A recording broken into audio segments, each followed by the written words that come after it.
पुणे येथे आयोजित करण्यात आलेल्या काँग्रेस नेते तथा लोकसभेतील विरोधी पक्षनेते राहुल गांधी यांच्या पुणे छात्रों की गूंज कार्यक्रमाला जाणाऱ्या COEP महाविद्यालयातील विद्यार्थिनींना ABVPच्या कार्यकर्त्यांकडून धमकावणे, मारहाण करणे तसेच काही विद्यार्थिनींना हॉस्टेलमध्येच कोंडून ठेवण्यात आले।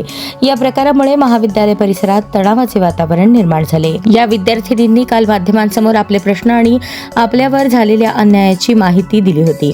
त्यानंतर आज त्यांच्यावर दबाव आणून माफी मागण्यास भाग पाडण्यात आले होते। या विद्यार्थिनींच्या मदतीसाठी गेलेल्या NSUIच्या विद्यार्थ्यांनाही पोलिसांच्या उपस्थितीत मारहाण करण्यात आली।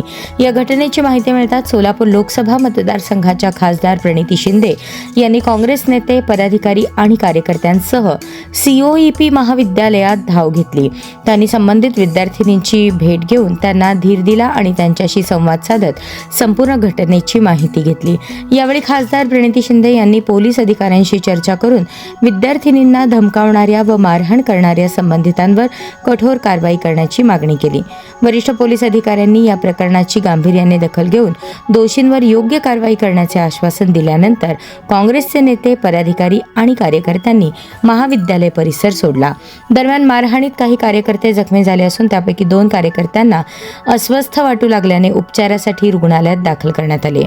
उद्या होणाऱ्या छात्रों की गूंज या कार्यक्रमाला विद्यार्थ्यांचा मिळत असलेला उत्स्फूर्त प्रतिसाद पाहून भाजपच्या पायाखालची वाळू सरकली आहे। त्यामुळेच विद्यार्थ्यांमध्ये दहशत निर्माण करून त्यांचा आवाज दाबण्याचा प्रयत्न केला जात आहे। मात्र धमक्या आणि दहशतीच्या जोरावर विद्यार्थ्यांचा आवाज दाबता येणार नाही, उलट तो अधिक जोमाने आणि ताकदीने बुलंद होईल, असा इशारा खासदार प्रणिती शिंदे यांनी दिला।